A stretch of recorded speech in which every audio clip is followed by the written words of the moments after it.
الحمد لله رب العالمين والصلاة والسلام على حبيبه محمد وآله وصحبه أجمعين.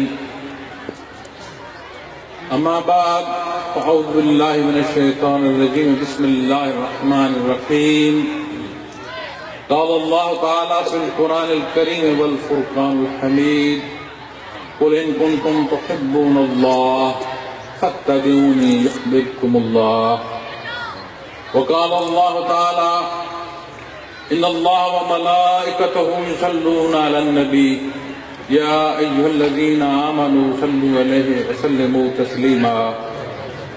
اللهم صل على محمد النبي الأمي وآله وصحبه وبارك وسلم.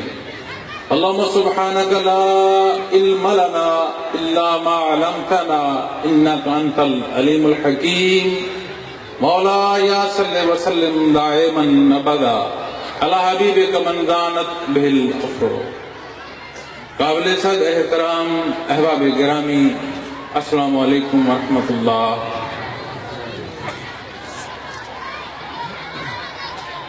الحمدللہ اللہ جل شانہ کا شکر گزار ہوں کہ زندگی میں بار دیگر یہاں آپ کے پاس اس مبارک موضوع پر لب کشائی کا موقع نصیب ہوا. میں تمام مسلمان بہن بھائیوں کو ربیع الاول کی مبارک ساعتیں ان کی مبارک پیش کرتا ہوں. آج کا موضوع عشق مصطفیٰ صلی اللہ علیہ وسلم.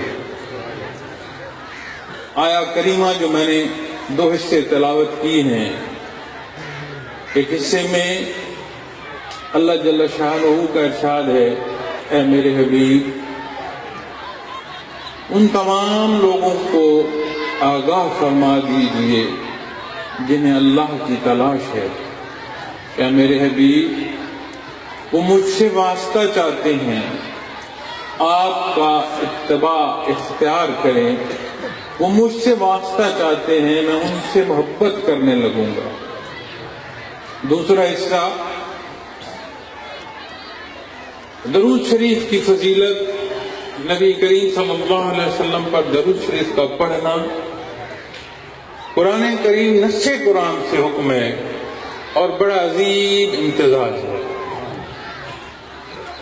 ارشاد باری تعالیٰ ہے کہ اللہ اور اس کے فرشتے نبی کریم صلی اللہ علیہ وسلم پر درود و سلام بھیجتے ہیں. اے بندے مومن، تو بھی اللہ کے حبیب پر درود و سلام بھیج. قابل احترام احباب گرامی، بڑا خوبصورت نقطہ ہے اور بڑی خوبصورت عطا ہے میرے رب العالمین کی، اور بڑا کرم ہے. وہ خالق ہے، ہم مخلوق ہیں. اپنے گرد و پیش اگر خیال کریں، ہم ہی طرح کا انسان ہوتا ہے، اسی طرح کا گوشت کا انسان، اس کی پیدائش، صحت، بیماری، موت ایک طرح کی ہے. لیکن دنیا کے حالات بڑا یا چھوٹا اتنا فاصلہ پیدا کر دیتے ہیں کہ بندہ ساتھ بیٹھ نہیں سکتا. اور یہاں خالق کی ذات ہے، رب العالمین ہے، اور رب وہ ذات ہے جو ہر ایک کی ہر لحظے ہر ضرورت پوری فرما رہی ہے. اس نے درود پاک میں بندے مومن کو اپنے ساتھ شامل کرنا پسند فرمایا. لیکن ایک بات یاد رکھیے گا، میں موضوع پر آنے سے پہلے ایک نقطہ یہاں سے عرض کرتا جاؤں. مخلوق کا درود شریف پڑھنا اور خالق کا درود شریف ارشاد فرمانا بہت بڑا فرق ہے. مخلوق جب درود و سلام پیش کرتی ہے تو خالق کی بارگاہ میں عرضاں ہے: اے میرے مالک، اپنے حبیب کو اور بلندیاں عطا فرما، اور ترقیاں عطا فرما، اور برکتیں عطا فرما، آپ کی آل پر عطا فرما، آپ کی امت پر عطا فرما. لیکن جب یہی حصہ بارگاہ عزی میں آئے گا تو اللہ جل شانہ کا درود شریف پڑھنا مخلوق کا نہیں ہے، وہ خالق ہے. وہ لمحہ لمحہ لہجہ لہجہ نبی کریم صلی اللہ علیہ وسلم کے مرتبے میں اضافہ فرماتا چلا جاتا ہے، وہاں کا درود یہ ہو۔ میں نے عرض کی، میں آج کے اس خوبصورت اور بابرکت ساتوں میں جو موضوع آپ سے عرض کرنا چاہتا ہوں وہ ہے عشق مصطفیٰ۔ لفظ عشق مرکب ہے 3 حروف کا، عین، شین اور کاف، 3 حرف۔ لیکن جب اس کے معنی و مفہوم پر جائیں گے تو وہ مختصر نہیں ہے، وہ بہت وسعت کا حامل ہے۔ اور اگر لفظی ترجمہ دیکھیں گے تو عشق محبت کی، الفت کی، چاہت کی صرف کیفیت نہیں، اس درجے کی کیفیت جو بندے کو بے اختیار کر دے، کہ بندہ بے اختیار ہو جائے محبت کی کیفیت میں تو وہ عشق کے درجے میں پہنچتی ہے۔ لیکن یاد رکھیے، نبی کریم صلی اللہ علیہ وسلم کی ذات اقدس وہ ذات ہے، وہ دربار ہے، وہ اعلیٰ مقام ہے، یہاں محبت بھی حدود کی پابند ہے،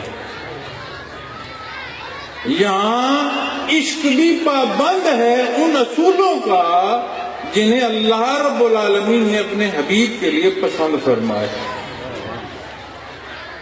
اظہار محبت ہو، کوئی انداز ہو، کوئی بیان ہو، وہ حدود و قیود سے تجاوز نہ کر پائے۔ یہ دنیا کی محبتیں ہیں یا عشق ہیں جو چاک گریباں پیدا کرتی ہیں، یہاں کی محبت مومن پیدا کرتی ہے، جو متبع ہوتا ہے شریعت اسلامی کا، جسے سوچ سے عمل تک نبی کریم صلی اللہ علیہ وسلم کی ایک ایک بات عزیز اور پیاری ہوتی ہے۔ اپنی معاملات زندگی میں دیکھو،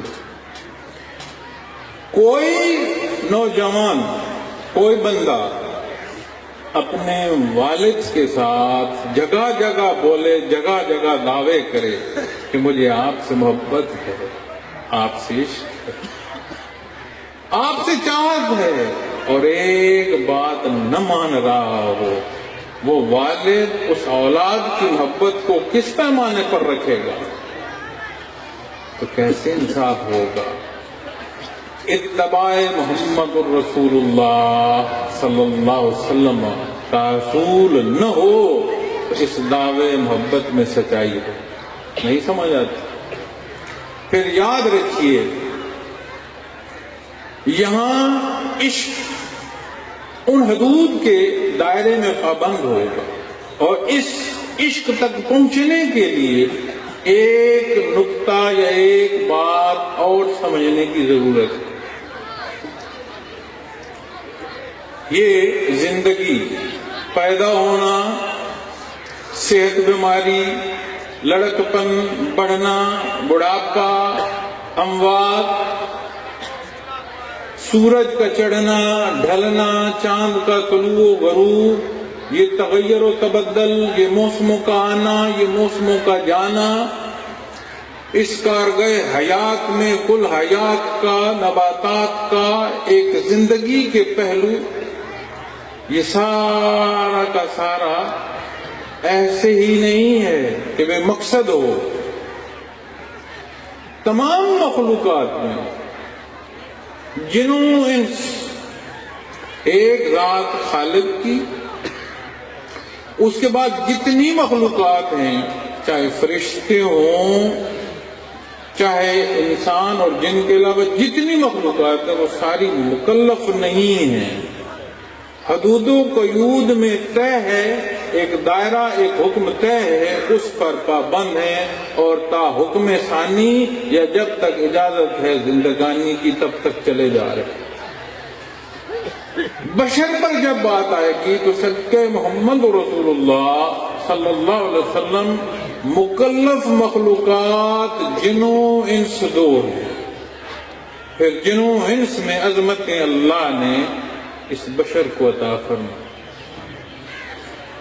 اور یہ عظمتیں کیا ہیں، اس کی تعلیم اللہ رب العالمین نے خود سے شناسائی کے راستے، اس کارگاہ حیات کے مقاصد، اس دنیا کا رہنا، اس دنیا سے جانا، برزخ کے حالات ہوں، قیامت کے حالات ہوں، جنت و دوزخ کی بات ہو، ان تمام اصول و ضوابط کو خالق نے اس مکلف مخلوق تک پہنچانے کا جو سبب بنایا ہے وہ ہے انبیاء اور رسول. اور مجھ پر اور آپ پر اتنا احسان فرمایا کہ ہمیں امت محمد رسول اللہ صلی اللہ علیہ وسلم کا فرد بنایا جو امام الانبیاء. اور نبی کریم صلی اللہ علیہ وسلم جب دار دنیا میں تشریف لائے، ولادت با سعادت کا جب موقع آیا تو والد محترم اس دار فانی میں نہ تھے. معاشرے میں سب سے کمزور جو پوزیشن ہوتی ہے یا حالات ہوتے ہیں یا موقع ہوتا ہے، بے سر و سامانی سے بھی بڑھ کر وہ والد کا نہ ہونا ہوتا ہے. اور چہ جائے کہ پیدائش سے پہلے والد دار دنیا سے پردہ فرما گئے. نبی کریم صلی اللہ علیہ وسلم کا اپنا بیان مبارک ہے. آپ نے فرمایا کہ اللہ نے تمام مخلوق میں، تمام بشر میں افضل خاندان، افضل لڑی آپ کی نسل کی ہے. یہ بجا آیا، یہ حق ہے، اس پر ارشادات عالی ہیں. تاریخ کی شہادت کی ضرورت نہیں ہے، مگر تاریخ بھی آپ کے حکم کے تابع شہادت دیتی ہے اس بات. لیکن دار دنیا میں تشریف آوری کتنے کمزور پہلو میں تھی. جب آپ نے دار دنیا سے پردہ فرمایا، آپ خلافت اسلامیہ کے سربراہ کی حیثیت سے اب ان دو حصوں میں حکومت وقت کا حاکم اور معاشرے میں بحثیت ایک اس یتیمی کی حیثیت سے ان دو پہلوؤں میں کوئی پہلو تشنا نہیں رہتا جس میں رہنمائی نہ ہو. ذاتی زندگی ہو، اجتماعی زندگی ہو، معاشی زندگی ہو، معاشرتی زندگی ہو، کوئی پہلو تشنا نہیں بچتا کہ کوئی کہے میں تو یتیم پیدا ہوا اس لیے میں دین پر عمل نہیں کر سکتا.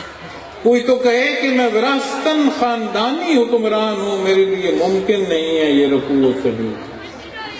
کوئی یہ کہے میں تو غریب اور نادار ہوں اس لیے میرے لیے رکوع و سجود ممکن نہیں. کوئی یہ نہیں کہہ سکتا. کوئی پہلو زندگی کا تشنا نہیں رہا عزیزان من جس میں نبی کریم صلی اللہ علیہ وسلم نے خود اللہ کا حکم اختیار نہ فرمایا ہو. پھر اس کے بعد مجھ سے پہلے جب شاہ صاحب بیان فرما رہے تھے تو شناسائی کی بات کر رہے تھے، تو میں سوچ رہا تھا شناسائیاں دور کی تو دور، خود ذات باری تعالیٰ سے اللہ کہاں سے شناسائی ملی؟ کون سبب ہے میرے اور آپ کے پاس کہ جو یہ شناسائی دیتا ہے کہ تم مخلوق ہو؟ تمہارا پروردگار اللہ ہے اور وہ تم سے بڑی محبت کرتا ہے. ایک ماں اپنے بچے سے جتنی محبت کرتی ہے اسے کسی دنیا کے پیمانے میں نہیں ماپا جا سکتا. کوئی مجھے اندازہ کر کے بتا دے، کوئی مجھے لکھ کر بتا دے، کوئی جمع تفریق کر کے کوئی نہیں جمع کر سکتا، کوئی بتا نہیں سکتا. اور جب بات اللہ اور مخلوق کے مابین آتی ہے تو حدیث شریف میں ملتا ہے کہ وہ 70 ماؤں سے زیادہ پیار کرتا ہے اپنی مخلوق سے. اور اس نے نبی کریم صلی اللہ علیہ وسلم کو مبعوث فرمایا کہ میری مخلوق کو مجھ سے شناسا کرو. مقید نہیں ہو سکتی یہ محبت ایک مہینے مبارک میں، ایک دن مبارک میں اظہار محبت محمد الرسول اللہ صلی اللہ علیہ وسلم مقید نہیں کی جا سکتی۔ یہ تو تازگی ملتی ہے۔ اگر اظہار محبت چاہتے ہو تو ہر مہینے میں کرو، ہر ہفتے میں کرو، ہر دن میں کرو، ہر گھنٹے میں کرو، ہر منٹ میں کرو، ہر لمحے میں کرو، تو بھی اظہار محبت محمد رسول اللہ صلی اللہ علیہ وسلم کم ہے۔ اظہار کرنے والے مجھ جیسے نالائق ہیں، ان کے اظہار میں کتنی عظمتیں ہوں گی، اس اظہار محبت کے لیے مطابق ہوں گی۔ اور دین اسلام معزز سامعین فقط نماز کا نام نہیں ہے، فقط روزے کا نام نہیں ہے، ایک نظام حیات ہے۔ ہمیں آشنا کرتا ہے اپنے اللہ رب العالمین سے، جس نے پیدا کیا ہے، جو رزق دے رہا ہے، جو ہم سے ہماری ماں سے زیادہ پیار کرتا ہے۔ اسے پسند ہے کہ ایسا انداز اختیار کرو جس سے تمہارا شکرانہ قبول ہو۔ وہ تو یہ بھی پسند کرتا ہے کہ گناہوں سے معافی مانگو، وہ فرماتا ہے میں معاف کر دوں گا۔ صدقے دل سے معافی مانگو، میں جتنے گناہ کیے ہیں نہ صرف معاف کروں گا، اتنی نیکیاں عطا کرتا چلا جاؤں گا۔ پھر جب بات آئے گی ماننے کی تو یاد رکھنا، عند اللہ مقبول عمل وہ ہوگا جو بندہ مومن ایمان کے ساتھ، ایمان مومن ایمان ضروری ہے، عقائد ضروری ہے۔ مومن کون ہے؟ مومن وہ ہے جو ایماندار ہے۔ ایماندار کیا؟ ایماندار کے ترجمے پہ جاؤ گے تو جو مان لے، اختیار کر لے، کیا؟ جو اللہ کے حبیب نے ارشاد کیا۔ بے شک مومن کے درجات ہوں گے، دوائر ہوں گے، حیثیتیں ہوں گی، بے شک، لیکن دائرہ اسلام میں داخل ہونے کے لیے سب کچھ رد کرنا پڑتا ہے۔ لا الہ، کچھ نہیں ہے الہ سوائے اللہ کے۔ کیسے؟ کہاں سے؟ کس طرح مانو؟ محمد الرسول اللہ صلی اللہ علیہ وسلم۔ حاضرین محفل، اللہ رب العالمین نے اس کارگاہ حیات کی روانگی میں میری اور آپ کی سانسوں کو بدستور روانگی عطا فرمائی ہوئی ہے۔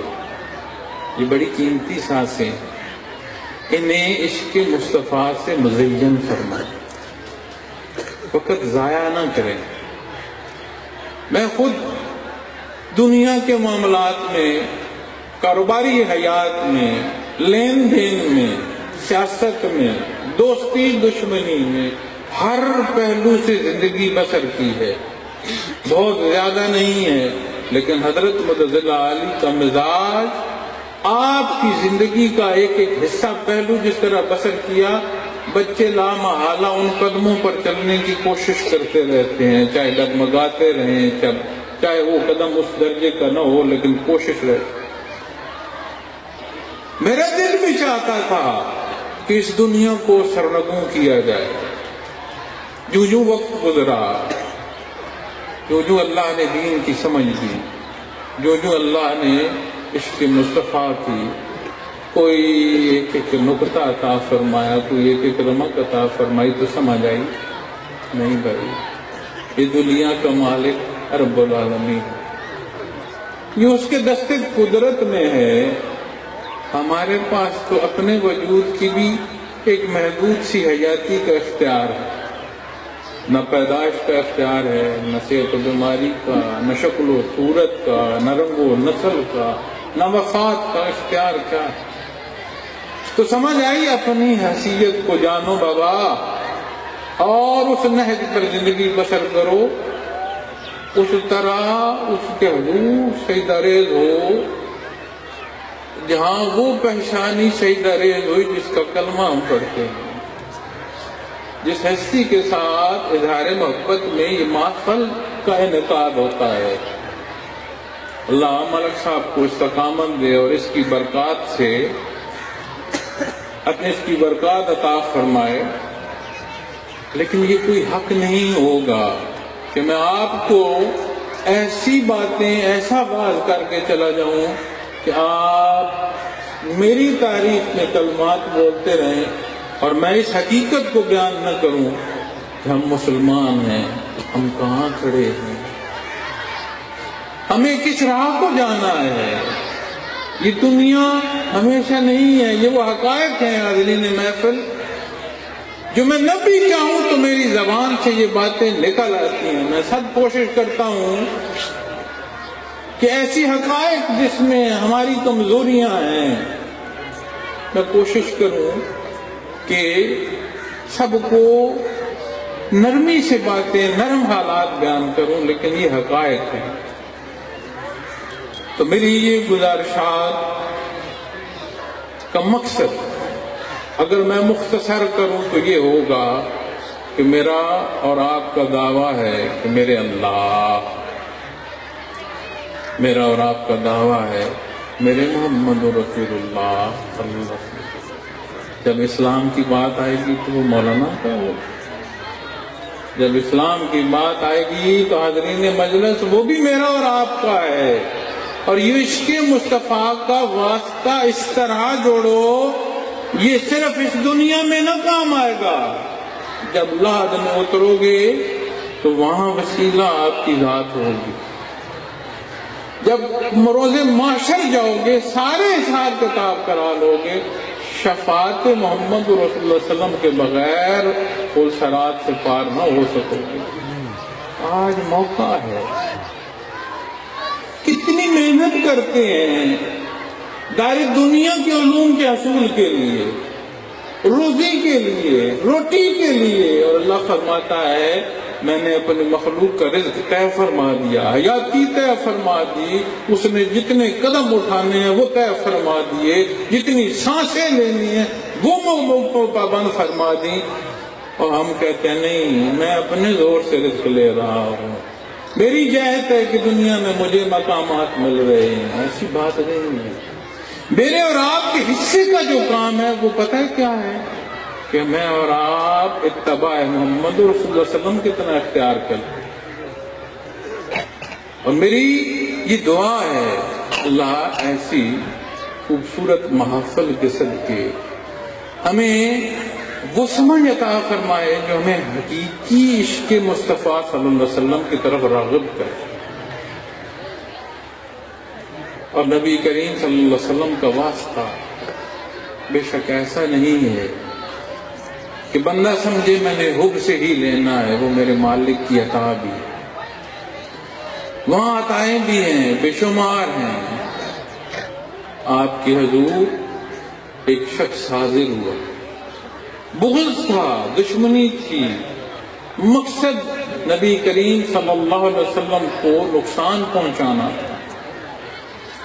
جب حاضر ہوا تو آپ نے بلایا، آنے کا مقصد پوچھا، نہ بول پایا، آپ نے اس کے سینے پر ہاتھ رکھا، آپ نے ہاتھ سینے پر پھیرا، وہ کلمہ پڑھ گیا، درجہ صحابیت کو پہنچا، اور پھر فرماتا ہے میری زندگی میں کبھی اس سے بڑھ کر بغض کسی کے لیے یا غصہ کسی کے لیے نہیں تھا جتنا نبی کریم صلی اللہ علیہ وسلم کے لیے تھا، لیکن جب دستے شفا آپ نے میرے سینے پر پھیرا، آپ سے بڑھ کر پھر مجھے دار دنیا میں عزیز ہستی کو نہ رہا۔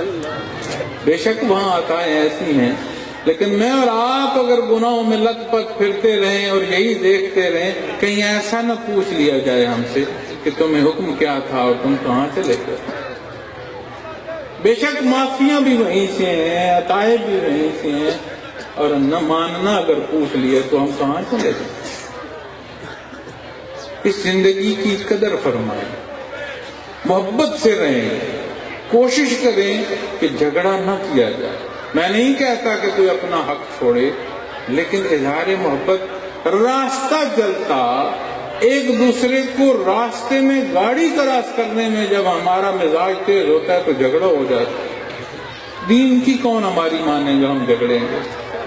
کوشش کریں کہ اس طرح کی خوبصورت بابرکت محافل سے اٹھیں، اور کچھ نہ ہو تو کچھ ٹوٹی پھوٹی نماز کی ادائیگی تو ہو جائے۔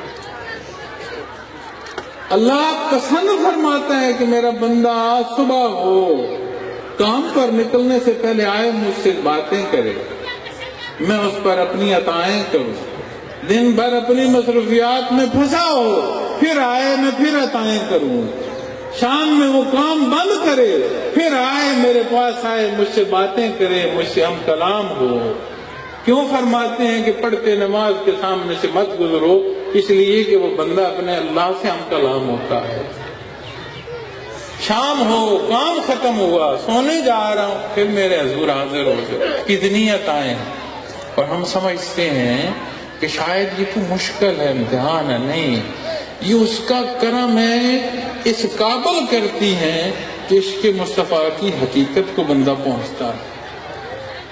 اپنا دین جان کر اپنے اوقات کار میں دین کے لیے وقت نکالیں۔ میں نہیں کہتا دنیا کا کام چھوڑ دیں، میں خود دنیا کا ہر شعبہ اختیار کرتا ہوں، لیکن فوقیت دنیا کو دے دو گے تو پھر عشق مصطفیٰ میں سچائی گھٹنا شروع ہو جائے۔ یہاں سچائی درکار ہے، بے شک دنیا کے امور کرو، کوئی معنی نہیں ہے، بلکہ بندے مومن کو دنیا کے امور بھی اس درجے کے کرنے چاہیے کہ لوگ کہیں کہ آقا کے چاہنے والے دنیا میں بھی لوگوں کی رہنما۔ یہ محافل یہ سجتی رہتی ہیں۔ میں نے پہلے بھی عرض کیا، اللہ جل شانہ ملک صاحب کی محفل قبول فرمائے، ہر آنے والے کو اس کی برکات عطا فرمائے، مصیبتوں سے حفاظت عطا فرمائے۔ ہم کمزور لوگ ہیں، ہمارے اوپر دباؤ آ جائے ہم برداشت نہیں کر سکتے، اللہ انہیں امتحانوں سے محفوظ فرمائے۔ چھوٹے چھوٹے لالچ ہوتے ہیں دنیا کے، دنیا کس کی ہے؟ جائز وسائل میں اللہ رب العالمین دنیا بھی عطا فرمائے۔ جوتے کا تسمہ ٹوٹ جائے تو میرے اللہ کو پسند ہے کہ اس سے مانگا جائے، اور اللہ نے ہمیں کہاں تعلق عطا فرمایا، کس جگہ سے ہمیں شناسائی عطا فرمائی، کہاں کن عظمتوں کی وہ مقام حامل ہے۔ اللہ اللہ۔ پھر جب یہاں ہم پہنچتے ہیں تو جب بات آتی ہے نا سلاسل تصوف کی، ہم کیوں بزرگوں سے محبت کرتے ہیں؟ جب میں ساری دنیا کی حقیقتیں دیکھ کر کیوں کہوں اپنے آپ کو کہ میں کسی سلسلے کا خادم ہوں؟ جب دنیا بڑھائیاں دیتی ہے، نام دیتی ہے، میں دیتی ہے، تو کیوں کہوں خادم ہوں؟ اس لیے کہ عشق مصطفیٰ صدق دل سے حاصل ہو تو اتباع نصیب ہوتا۔ اور سلاسل تصوف جو ہیں، جن بزرگوں سے ہم اظہار محبت کرتے ہیں، عقیدہ کرتے ہیں، ان کا لحاظ کرتے ہیں، اس لیے نہیں کرتے کہ وہ دنیا کے حساب سے ان کے وجود کی طاقت 2 گنا ہوتی ہے، اس لیے نہیں کرتے، اس لیے کرتے ہیں کہ یہ لوگ ہمیں کیفیات محمد رسول اللہ صلی اللہ علیہ وسلم کا سبب بنے، ہمارے قلوب کا تعلق بھی دربار رسالت سے جا منسلک کریں۔ اور ہے، ایسا نہیں ہے کہ ایسا نہیں ہے۔ حضرت امیر محمد اکرم امان رضی اللہ علیہ، جن کی خدام کی حیثیت سے ہم ذمہ داری ادا کر رہے ہیں، آپ دار دنیا کا ہر کام بھی کرتے ہیں، لوگوں کو ذکر اذکار بھی سکھاتے ہیں، زمیندار بھی کرتے ہیں، کاروبار بھی کرتے ہیں، دین کی تحریری حصے، قرآن کریم کا ترجمہ، تفسیر، پنجابی بیانیہ تفسیر، پھر تیسری تفسیر پر جا رہے ہیں۔ اور جب بندہ دربار رسالت سے منسلک ہوتا ہے تو استعداد کار بڑھ جاتی ہے۔ یہ وقت کس کا ہے؟ وجود کی استعداد کس کی ہے؟ حاضرین محفل، ہم دین سے دور ہوتے ہیں کہ وقت نہیں ہے۔ جب منسلک ہوا جائے مسبب الاسباب سے تو یہ اسباب کس کے ہیں؟ اتنا ہی دن ہوتا ہے، اور مسبب الاسباب اس میں جب برکت عطا فرما دیتا ہے تو کئی گنا کام کر سکتا ہے انسان، استعداد کار بڑھ جاتی ہے، کئی گنا کام انسان پہلے سے زائد کر سکتا ہے۔ لیکن ضرورت اس امر کی ہے کہ آج جس حالات کو ہم پہنچ چکے ہیں، ہمارے درمیان ہمارے معاشروں میں سختیاں بہت ہیں، اور محبت جس دل میں ہو وہاں سختی نہیں ہوتی۔ آپ کے چاہنے والے ٹوٹتی سانسوں میں پانی بھائی کو بھجواتے ہیں، خشک گلے اور خشک ہونٹوں سے جان جانے آفرین کے سپرد کر جاتے ہیں، لیکن پانی دوسرے بھائی کو پہنچاتے ہیں۔ کیا ہمارا آج کا رویہ ایسا ہے؟ اپنے رویوں کو ہم دیکھتے ہیں، ہم کہاں کھڑے ہیں؟ اور اگر دین اسلام کو پڑھیں، سیکھیں اور اس پر عمل فرمائیں، آپ کی گھریلو زندگی آسان ہوگی، دوستوں کی دوستیاں نشان ہوں گی، معاملات دنیا کے سہل ہوں گے۔ لیکن اگر ایک دن کے لیے یادداشت کی جائے، ٹھیک ہے، ساری کمزوریوں کے باوجود، ساری خطاؤں کے باوجود کچھ لمحات تو آپ کے حضور ہماری اظہار محبت میں گزرتے ہیں، ضرور گزاریں، لیکن حق ادا نہیں ہے۔ بہت بڑی عطا ہے۔ اور نبی کریم صلی اللہ علیہ وسلم کا امتی ہونا، میں اکثر دوستوں کو عرض کرتا ہوں کہ ہمیں ادراک نہیں ہے اللہ کی اس عطا کا، اور تب تک حق ادا نہیں ہوگا کہ اللہ جل شانہ کا ارشاد ہے کہ والعصر ان الانسان لفی خسر الا الذین آمنوا وعملوا الصالحات۔ کس طرح؟ فرمایا انسان گھاٹے میں، خسارے میں۔ کیسا خسارے میں نہیں ہوگا؟ جب تک ایمان نہیں لائے۔ ساتھ یہ نہیں فرمایا کہ مانا اور عمل نہیں کیا، فرمایا عاملوا الصالحات وتواصوا بالحق وتواصوا بالصبر۔ اب جب اس عمل صالح کو اختیار کیا، اس حق پر صبر کے ساتھ قائم ہو جائے۔ یہ دنیا میرے اللہ کی ہے، یہاں کی نرمی گرمیاں میرے اللہ رب العالمین کے دست قدرت میں ہیں۔ میں اپنے تمام سامعین کے لیے دعا گو ہوں، اللہ یہ آنا قبول فرمائے، ہمارے میزبان کا اس انعقاد کا کرنا قبول فرمائے، ہماری زندگیوں میں وہ حقیقی تبدیلی عطا فرمائے کہ ہمارے وجودوں سے دین اسلام کی خدمت ہو، تفریق نہ ہو۔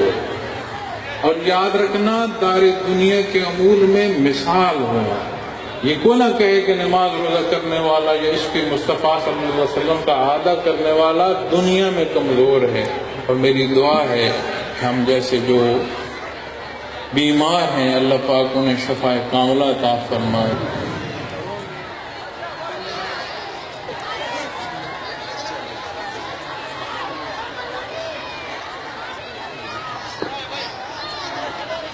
بجلی گئی۔ ہمارے جن گھروں میں تنگیاں تکلیفیں ہیں، اللہ پاک آسانیاں اور فراوانیاں عطا فرمائے۔ میں یہاں مالک صاحب کے محبت میں آپ کے حکم پہ حاضر ہوا، اور اکثر جب حاضر ہوتا ہوں تو پروگرام بہت ترتیب سے چل رہے ہوتے ہیں اور بے شمار پروگرام ہوتے ہیں، تو ایک بھاگ دوڑ لگی رہتی ہے۔ لیکن آج کا دن فارغ ہے، کسی دوست نے مجھ سے روحانیت پر بات کرنی ہو، لطائف پر بات کرنی ہو، مراقبات پر بات کرنی ہو، نقش کے حوالے سے کچھ پوچھنا ہو، میرا جو شعبہ ہے اس میں کوئی میری رہنمائی کرنی ہو، تو جو میرا وقت یہاں ہے تو میں کوشش کروں گا کہ آپ احباب کے ساتھ صرف کریں، اور باقی بات رہ جاتی ہے اپنی مرضی کی۔ تو یہ بھی دعا ہے کہ اللہ میری اور آپ کی مرضی دین اسلام کے تابع فرمائے۔ ملک صاحب میرا خیال ہے وہ بچوں نے کچھ پڑھنا ہے ان کے لیے۔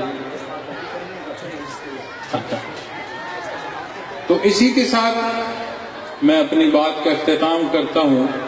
وآخر دعوانا ان الحمدللہ رب العالمین۔ ماشاءاللہ، سبحان اللہ۔ حضرت علامہ مولانا جناب قدیر عوام صاحب جو چکوال سے تشریف لائے، اللہ تعالیٰ ان کا یہاں پر آنا قبول و منظور فرمائے، اور جتنے بھی